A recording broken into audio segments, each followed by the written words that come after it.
ಧರ್ಮಸ್ಥಳದ ವಿಚಾರದಲ್ಲಿ ಕೆಲವು ದುಷ್ಟಶಕ್ತಿಗಳು ಇವತ್ತು ಅಪಪ್ರಚಾರ ಮಾಡ್ತಾ ಇದ್ದಾರೆ. ಇವತ್ತು ಧರ್ಮಸ್ಥಳ ಮುಗಿದ್ಮೇಲೆ ನಾಳೆ ಇನ್ನೊಂದು ಹಿಂದೂ ದೇವಾಲಯದ ಬಗ್ಗೆನೂ ಕೂಡ ಇದೇ ರೀತಿ ಷಡ್ಯಂತ್ರಗಳು ನಡೀಬಹುದು. ಹಾಗಾಗಿ ಸರಿಯಾದ ರೀತಿಯಲ್ಲಿ ಇವತ್ತು ತನಿಖೆ ಇದು ಆಗಬೇಕಾಗ್ತದೆ. ಹಾಗಾಗಿ ನಾವು ರಾಜ್ಯ ಸರ್ಕಾರಕ್ಕೆ, ಕಾಂಗ್ರೆಸ್ ಸರ್ಕಾರಕ್ಕೆ, ಮಾನ್ಯ ಮುಖ್ಯಮಂತ್ರಿಗಳಲ್ಲಿ ಆಗ್ರಹ ಮಾಡ್ತಾ ಇದ್ದೇವೆ.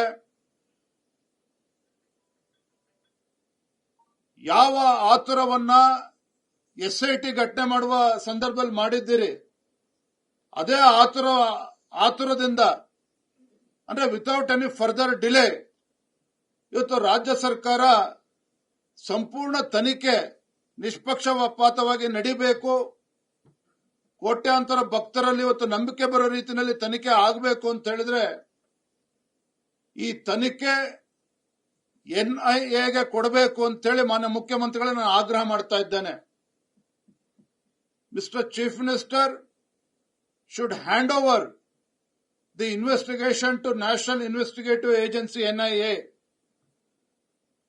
ಅದು ಮಾಡೋದ್ರಿಂದ ರಾಜ್ಯದ ಜನತೆಗೆ ಮತ್ತೆ ಭಕ್ತರಿಗೆ ಸರ್ಕಾರದ ಬಗ್ಗೆ ವಿಶ್ವಾಸನೂ ಬರ್ತದೆ. ಆ ರೀತಿ ಭಕ್ತರಲ್ಲಿ ವಿಶ್ವಾಸ ಬರ್ತಕ್ಕಂಥ ನಿಟ್ಟಿನಲ್ಲಿ ಈ ಒಂದು ನಿರ್ಧಾರವನ್ನ ಈ ಕಾಂಗ್ರೆಸ್ ಸರ್ಕಾರ, ಮಾನ್ಯ ಮುಖ್ಯಮಂತ್ರಿಗಳು ತಡ ಮಾಡದೇನೆ ತತ್ಕ್ಷಣ ತೆಗೆದುಕೊಳ್ಬೇಕು ಅನ್ನುವ ಒತ್ತಾಯವನ್ನ ನಾನು ಈ ಸಂದರ್ಭದಲ್ಲಿ ಮಾಡ್ತಾ ಇದ್ದೇನೆ.